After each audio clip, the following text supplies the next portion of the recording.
నమస్కారం. జై శ్రీమన్నారాయణ. వైదిక వృత్తి. మన గృహాలలో ఏవైనా కార్యక్రమాలు జరిగినా, విశేషాలప్పుడైనా పురోహితుల్ని పిలుస్తాం. వారే బృహస్పతిగా ఉండి ఆ కార్యక్రమం నడిపించాలి. మంత్రాలు చదివి ఆ కార్యక్రమాల్ని నిర్విఘ్నంగా జరిపిస్తారు. దాన్ని పూర్వకార్యం, అపరకార్యం అని రెండు రకాలుగా చెప్పుకుంటారు. ఒకటి శుభకార్యం, ఆయుష్యము, ఒడుగు, శ్రీమంతం, వివాహం, ఇవన్నీ శుభకార్యాలు. మరణించినప్పుడు జరిగే కార్యక్రమాలను అపరకార్యాలు అంటారు. ఆ సంవత్సరం అంతా మనం చేసే మాసికాలు, శ్రాద్ధాలు వంటివి చేయడానికి మనకు పురోహితులు కావాలి. వేదం అధ్యయనం చేసి ఆ తర్వాత ఆ మంత్రాన్ని ప్రయోగించే పద్ధతులు తెలుసుకోవాలి.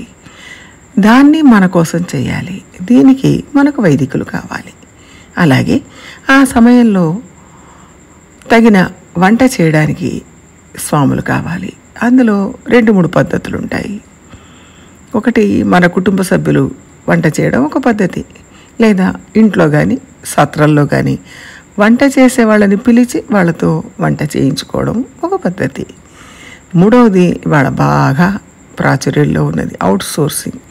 అంటే వంట చేసేవాళ్ళు వాళ్ళ ఇంట్లోనే మనం ఎంతమందికి అడుగుతామో అంతమందికి వంట చేసి తీసుకొచ్చి మనం ఎక్కడ ఇవ్వమంటే అక్కడ ఇచ్చి వెళతారు. ఇప్పుడు మనం చెప్పుకున్న వీళ్ళందరినీ 1 నెల 2 నెలలకు ముందే మనం ఏర్పాటు చేసుకుంటాం. అంటే మన ఇంట్లో ఒక విశేషం, అది శుభకార్యమైనా అపరకార్యమైనా ఉంది అంటే దానికి 2-3 నెలల ముందరే ఎవరెవరికి చెప్పాలో వాళ్ళందరికీ చెప్పి ఏర్పాటు చేసి పెట్టుకుంటాం. వాళ్ళని కలిసి ఈ కార్యక్రమాలు ఉన్నాయని ఆహ్వానించాలి. వాళ్ళు కూడా డైరీ పెట్టుకొని నోట్ చేసుకుంటారు. ఏ రోజు ఎక్కడ ఎవరింట్లో ఏ కార్యక్రమం అని రాసుకుంటారు. అలాగే మన గురించి కూడా నోట్ చేసుకుంటారు. వచ్చేస్తానంటారు, తప్పకుండా నేనే వస్తానంటారు. కానీ ఆ సమయానికి ఆయన రాలేదు. అనుకున్న సమయం దాటి 2-3 గంటలు గడిచిపోతున్నాయి. ఆందోళనగా ఎదురు చూస్తున్నాం. ఫోన్ చేస్తే స్విచ్ ఆఫ్ అని వస్తుంది. మళ్ళీ ఫోన్ చేస్తే తీయరు. ఆఖరికి ఒకసారి ఫోన్ తీశారు. ఏమిటిలాగైంది అంటే, అయ్యో ఒకరిని పంపిస్తున్నాను, వచ్చేస్తున్నారు అని చెప్పారు. అప్పటిదాకా మనకు ఆందోళనగా ఉంటుంది. వస్తారా రారా, కార్యక్రమం ఎట్లా జరుగుతుంది, ఇది ప్రొఫెషనల్గా లేదే, ఇలా చేశారేంటి అని మనకు అనిపిస్తుంది. సహజంగా ఇలా జరగదు. మనకు రెగ్యులర్గా వచ్చేవాళ్ళు, తెలిసిన వాళ్ళు అయితే వస్తామంటే ఖచ్చితంగా వచ్చేస్తారు. లేదా అత్యవసరంగా ఏమైనా నిర్బంధం వస్తే ఎవరినైనా పంపిస్తానంటే పంపిస్తారు. అప్పుడే అదే రోజు అనుకోకుండా వాళ్ళు రెగ్యులర్గా వెళ్ళే ఒక ఇంట్లో ఏదో అసౌకర్యం కలిగింది, ఎవరో మరణించారు, అక్కడికి వెళ్ళాల్సిన నిర్బంధం. అలాంటప్పుడు మన విషయం గుర్తుపెట్టుకొని వేరే ఎవరినైనా పంపడానికి ప్రయత్నం చేస్తారు. కానీ సమయానికి వాళ్ళకు కూడా మనిషి దొరకాలి కదా. మరి అప్పటికే ఎక్కడైనా కార్యక్రమంలో ఉండొచ్చు. సరే, అది పూర్తి చేసుకొని అక్కడి నుంచి ఫలానా చోటికి వెళ్ళమని చెప్పుంటారు. ఇదంతా జరగడం వల్ల అనుకున్న సమయానికి వాళ్ళు రాలేకపోయారు, లేట్ అయింది. ఇక్కడ మనమేమనుకుంటాం, ముందే మాకు చెప్పొచ్చు కదా అని అనుకుంటాం. నిజమే, చెప్పొచ్చు. కానీ ఆ తర్వాత పని ఒత్తిడి వల్ల వచ్చే సమయాభావం వల్ల చెప్పే అవకాశం లేకపోవచ్చు. మనం ఏమనుకుంటామో అన్న శంకతో కూడా వాళ్ళు చెప్పకపోవచ్చు. ఆ స్థానంలో ఇంకొకరిని పంపించిన తర్వాత చెప్పొచ్చు అనుకున్నారేమో. ఆ సందర్భాన్ని మనం కూడా కొంచెం అర్థం చేసుకోవాలి. ఇది మన వైపు నుంచి మనం చేయాల్సిన పని. రెండో వైపు నుంచి అంటే పురోహితుల వైపు నుంచి వాళ్ళు కూడా వీలైనంత వరకు చెప్పిన సమయానికి వెళ్ళాలి. లేదా వెళ్ళలేకపోతే ఇది విషయం, అందువల్ల రాలేకపోతున్నాను అని ముందరే చెప్పేయాలి.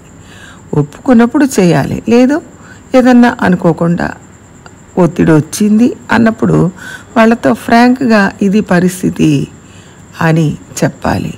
లేదు వేరెవరినైనా ఏర్పాటు చేసి సమయానికి పంపించాలి. సమయం దాటిపోతే ఫలితం ఉండదని ఆందోళన పడడం సహజమే కదా. అది హోమం కావచ్చు, ఒడుగు కావచ్చు, ఏదైనా సరే సమయం మించిపోకుండా చెయ్యాలి. అప్పుడే కదా సత్ఫలితాలు వస్తాయి. కానీ ఒక్కొక్కసారి అనుకోకుండా కొన్ని విషయాలు జరుగుతుంటాయి. వాటి వల్ల మనం ముందుగా అనుకున్న కార్యక్రమంలో ఆటంకం ఏర్పడవచ్చు. ఉదాహరణకు ఒకరింట్లో సుదర్శన హోమం చేయించడానికి ఒప్పుకుంటారు, కానీ సమయానికి రాలేదు. చాలా ఆలస్యంగా మనం ఎంతో టెన్షన్ పడ్డాక వారి స్థానంలో ఇంకొకరు వచ్చారు. ఎలాగో కార్యక్రమం అయిందనిపించారు. ఇవన్నీ జరుగుతూనే ఉంటాయి, కావాలని ఎవరు చేయరు. కానీ ఏదో అక్కడ సందర్భం అనుకూలంగా లేకపోవడం వల్ల అలా జరిగి ఉంటుంది. కాబట్టి ఈ విషయాన్ని ఉభయపక్షాలు అర్థం చేసుకొని కార్యక్రమాన్ని చక్కగా జరిపించుకునే ఉపాయం చూడాలి.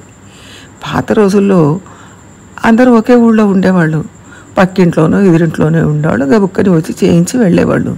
ఇప్పుడు మహానగరాల్లో ఎక్కడో ఆ మూల నుంచి ఈ మూలకు రావాలి. నగరం బాగా విస్తరించి ఉంది, మనం ఎక్కడెక్కడో ఉంటున్నాం. కాబట్టి ఆ ట్రాఫిక్లో పడి రావడంలో ఒక్కొక్కసారి ఆలస్యం జరగవచ్చు. అందుకని కొంచెం ఓపికగా, ఫ్రాంక్గా, రెండు వైపులా కష్ట నష్టాలు మాట్లాడుకొని ఆల్టర్నేటివ్ అరేంజ్మెంట్ కూడా చేసుకొని ఉంటే వైదిక కార్యక్రమాల మీద అందరికీ నమ్మకం కుదురుతుంది. ప్రయత్నం చేద్దాం. జై శ్రీమన్నారాయణ.